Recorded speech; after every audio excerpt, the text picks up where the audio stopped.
بسم اللہ الرحمن الرحیم۔ اللہم صلی علی محمد وعلی آل محمد۔ السلام علیکم۔ حضرت شیخ شعراوی رحمۃ اللہ علیہ فرماتے ہیں کہ اگر کوئی مسلمان درود شریف کی قدر جان لے تو پھر وہ روزانہ 1,00,000 مرتبہ درود شریف پڑھنے کو بھی زیادہ نہیں سمجھے گا، کیونکہ درود شریف کے اندر محبت ہے اور محبت کی کوئی حد نہیں ہوتی، اور محبت کی پیاس کبھی نہیں بجھتی۔ درود شریف کے اندر محبت اور رحمت کا ایک عجیب نظام قائم ہے۔ آقا کریم حضور نبی رحمت صلی اللہ علیہ وآلہ وسلم کا یہ وعدہ ہے کہ اگر آپ درود شریف کی کثرت کو اپنائیں گے تو آپ کی ساری فکروں کا حل نکل آئے گا، آپ کے سب غم، مسائل اور آپ کی مصیبتیں دور ہو جائیں گی، اور آپ کے تمام گناہ معاف فرما دیے جائیں گے۔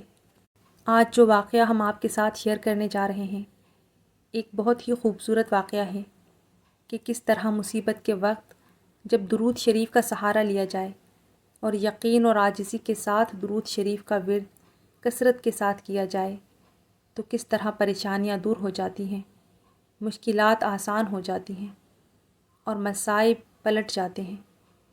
ایک صاحب فجر کی نماز کے بعد مسجد سے نکل رہے تھے تو ان کی نظر اپنے ایک پڑوسی پر پڑی، تو انہوں نے انہیں سلام کیا، مگر پڑوسی نے ان کے سلام کا جواب نہ دیا۔ یہ دیکھ کر انہیں بہت تعجب ہوا، کیونکہ ان دونوں کے درمیان بہت اچھے تعلقات تھے۔ پھر انہوں نے محسوس کیا کہ شاید پڑوسی کسی شدید پریشانی میں مبتلا ہے۔ وہ گمسم سا اور فکر مند لوگوں سے بے نیاز چلا جا رہا تھا۔ وہ صاحب ان کے قریب گئے اور پوچھا کہ بھائی کیا بات ہے؟ پڑوسی نے کہا کہ بھائی مالک مکان نے مجھے کرایہ ادا نہ کرنے کی وجہ سے مکان خالی کرنے کو کہا ہے، اور اس وقت میرے پاس کرایہ ادا کرنے کے پیسے نہیں ہیں۔ اس پر ان صاحب نے کہا کہ انشاءاللہ میں کوئی انتظام کرنے کی کوشش کرتا ہوں۔ وہ صاحب بیان کرتے ہیں کہ عصر کی نماز سے تقریباً 5 منٹ پہلے اچانک میرے دل میں یہ خیال آیا کہ میں مسجد عکاشہ بن محسن میں نماز پڑھوں۔ یہ مسجد ہمارے علاقے سے زیادہ دور نہیں تھی، لیکن مجھے خود بھی معلوم نہیں کہ یہ خیال اچانک میرے دل و دماغ میں کیوں آیا۔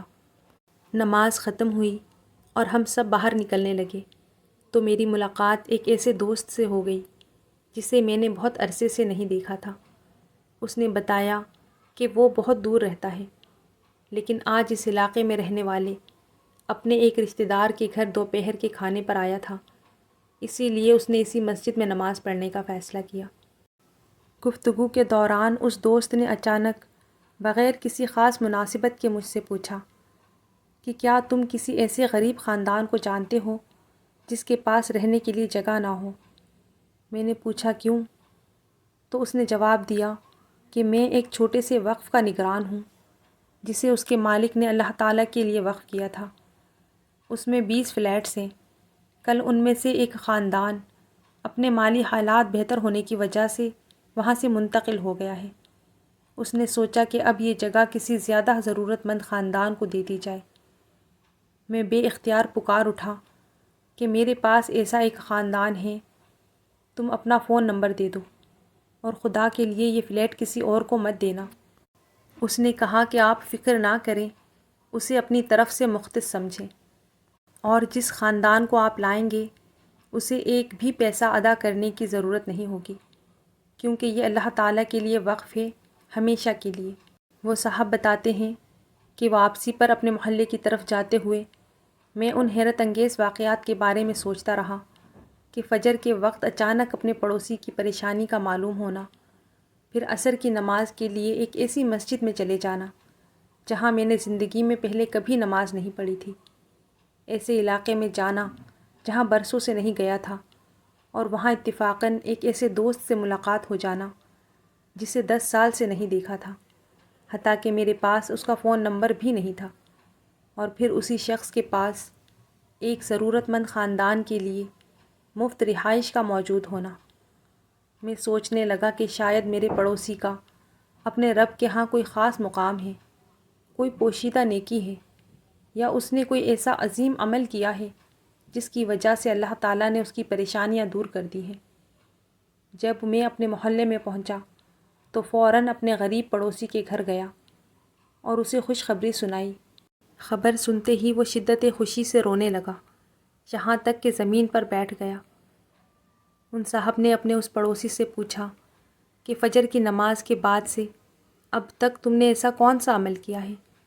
غریب پڑوسی نے جواب دیا کہ میں نے کچھ خاص نہیں کیا، البتہ فجر کی نماز سے واپس آیا تو میری بیوی نے مجھے پریشان دیکھا، تو اس نے مجھے مشورہ دیا کہ ہم دونوں مل کر غروب آفتاب تک مسلسل نبی کریم صلی اللہ علیہ وآلہ وسلم پر درود بھیجتے رہیں گے اور اللہ رب العزت کی بارگاہ میں اپنی حاجت کے لیے دعا کریں گے۔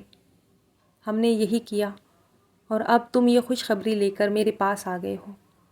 یقین کرو ہم نے اس دوران درود شریف پڑھنے کے سوا اور دعائیں مانگنے کے سوا کچھ نہیں کیا۔ سبحان اللہ۔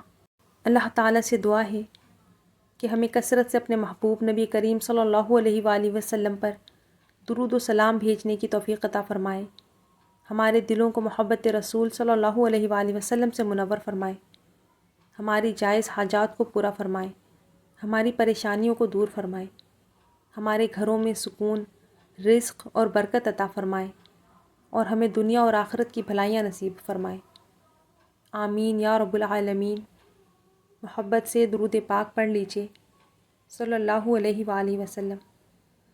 کمنٹ میں پیارا سا درود پاک ضرور لکھا کریں، کیونکہ نبی کریم صلی اللہ علیہ وآلہ وسلم کا فرمان ہے کہ جب تک درود پاک لکھا رہتا ہے فرشتے لکھنے والے کے لیے رحمت اور مغفرت کی دعائیں کرتے رہتے ہیں۔ اپنی دعاؤں میں یاد رکھیے گا۔ والسلام علیکم ورحمۃ اللہ وبرکاتہ۔